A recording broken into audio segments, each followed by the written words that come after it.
एका रात्री 3 वाजता रोहनच्या मोबाईलवर फोन आला. पण धक्कादायक गोष्ट म्हणजे तो फोन एका अशा व्यक्तीकडून होता जी 5 वर्षांपूर्वीच मरण पावली होती. रोहन घाबरला. पण पुढे जे घडलं ते अजून भयानक होतं. ही स्टोरी शेवटपर्यंत बघा, कारण शेवटी जो सत्य समोर येणार आहे तो कुणालाही विश्वास बसणार नाही. रोहन अजूनही घाबरलेला होता, कारण फोनवरून आलेला आवाज अमितचाच होता. पण हे कसं शक्य आहे? अमित तर 5 वर्षांपूर्वी अपघातात मरण पावला होता. रोहनने पुन्हा फोनकडे पाहिलं. पण आता फोन कट झाला होता. रोहनच्या मनात हजारो प्रश्न चालू होते. हा खराच अमित होता का? की कोणीतरी माझ्याशी मजाक करत आहे? तो पूर्ण रात्र झोपलाच नाही. सकाळ झाली. पण रोहनच्या मनातून तो आवाज जात नव्हता. दुपारी अचानक त्याच्या मोबाईलवर एक मेसेज आला. त्या मेसेजमध्ये फक्त एकच ओळ लिहिली होती: जर सत्य जाणून घ्यायचं असेल तर आज रात्री अमितच्या जुन्या घरात ये. हे वाचून रोहनचे हात थरथर कापू लागले. कारण अमितचं ते घर 5 वर्षांपासून पूर्ण बंद होतं. कोणीच तिथे जात नव्हतं. पण रोहनने ठरवलं, आज रात्री तो त्या भरात जाणार. कारण आता त्याला कळायचंच होतं तो फोन खरोखर कोण करत होतं. पण रोहनला अजून माहिती नव्हतं, आज रात्री त्या भरात त्याच्यासोबत असं काही होणार आहे जे त्याचं आयुष्य कायमचं बदलून टाकेल. रात्र झाली होती. रोहन हळूहळू अमितच्या जुन्या घराकडे चालत होता.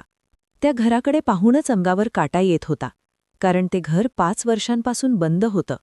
रोहनने हळूच दरवाजा ढकलला. आणि आश्चर्य म्हणजे दरवाजा स्वतःच उघडला. आत पूर्ण अंधार होता. रोहनने मोबाईलची टॉर्च चालू केली आणि आत गेला. घरात सगळीकडे धूळच धूळ होती. जणू काही खूप वर्षांपासून कोणी तिथे आलेच नव्हते. अचानक रोहनला वरच्या मजल्यावरून पावलांचा आवाज ऐकू आला. रोहनचं हृदय जोरात धडधडू लागलं. तो हळूहळू जिन्यावर चढू लागला. वर पोहोचल्यावर त्याने पाहिलं, भिंतीवर एक मोठा फोटो लटकलेला होता. रोहन जवळ गेला आणि फोटो पाहून तो थक्क झाला. त्या फोटोमध्ये रोहन स्वतः उभा होता. पण धक्कादायक गोष्ट म्हणजे तो फोटो कधी काढला गेला हे त्याला अजिबात आठवत नव्हतं. तेवढ्यात अचानक मागून एक आवाज आला. रोहन, तू शेवटी आलास. रोहन घाबरून मागे वळला. पण तिथे कोणीच नव्हतं. आता रोहनला समजलं, या घरात काहीतरी भयानक रहस्य लपलेलं आहे. पण अजून मोठा धक्का त्याची वाट पाहत होता. रोहन घाबरून मागे वळला. पण तिथे कोणीच नव्हतं. घरात पूर्ण शांतता होती. फक्त रोहनच्या हृदयाचे जोरात धडधडणारे आवाज ऐकू येत होते. रोहन हळूहळू पुढे गेला. तेवढ्यात त्याच्या मोबाईलवर पुन्हा फोन आला. स्क्रीनवर पुन्हा तेच नाव दिसत होतं: अमित. रोहनचे हात थरथर कापत होते. पण त्याने धाडस करून फोन उचलला. फोनवरून पुन्हा तोच हळू आवाज आला. रोहन, खाली स्टोअर रूममध्ये जा. तिथे सत्य लपलं आहे. रोहन लगेच खाली धावत गेला. स्टोअर रूमचा दरवाजा उघडला. आत खूप अंधार होता. मोबाईलची टॉर्च लावून रोहन आत गेला. तेवढ्यात त्याला जमिनीवर एक जुना लाकडी बॉक्स दिसला. रोहन हळूच तो बॉक्स उघडतो. आणि आत जे पाहतो ते पाहून त्याच्या पायाखालची जमीन सरकते. हरतोपरो. त्या बॉक्समध्ये अमितची जुनी डायरी होती. आणि त्या डायरीच्या पहिल्या पानावर मोठ्या अक्षरात लिहिलं होतं: माझा अपघात नाही, माझा खून झाला आहे. रोहन पूर्णपणे हादरून गेला. पण त्या डायरीमध्ये अजून असं काही लिहिलं होतं जे रोहनचं आयुष्य कायमचं बदलून टाकणार होतं. रोहनच्या हातात अमितची डायरी होती. त्या डायरीच्या पहिल्या पानावर लिहिलेलं वाक्य वाचून तो पूर्ण हादरला होता. माझा अपघात नाही, माझा खून झाला आहे. रोहनने थरथरत्या हाताने पुढचं पान उघडलं. त्या पानावर अमितने सगळं सत्य लिहिलं होतं. अमितला कळलं होतं की गावातील एक मोठा आणि श्रीमंत माणूस काही बेकायदेशीर काम करत होता. अमितने त्याचा पुरावा मिळवला होता. पण त्या माणसाला हे समजलं.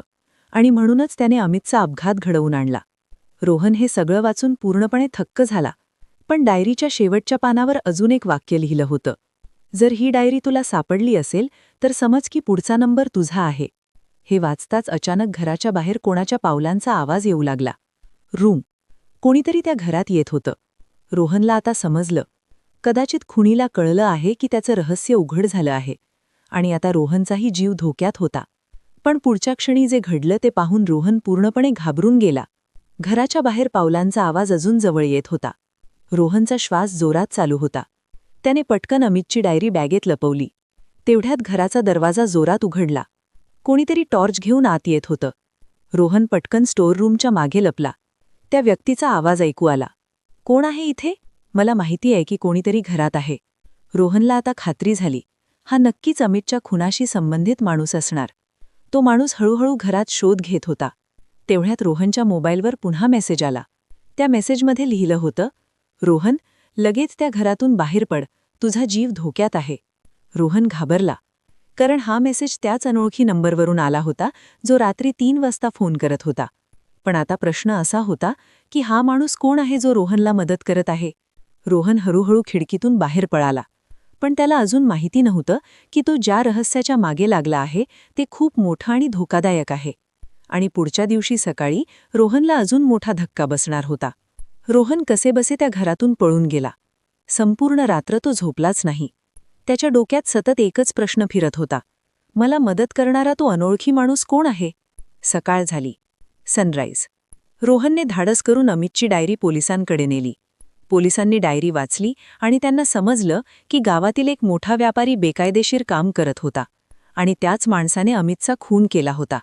काही तासातच पोलिसांनी त्या माणसाला अटक केली. सगळं सत्य बाहेर आलं. पण रोहनच्या मनात अजून एक प्रश्न होता, तो रात्री 3 वाजता फोन कोण करत होतं. रोहनने तो नंबर पुन्हा डायल केला.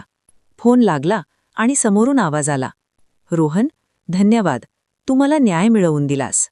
तो आवाज अमितचाच होता. आणि त्या क्षणी फोन आपोआप बंद झाला.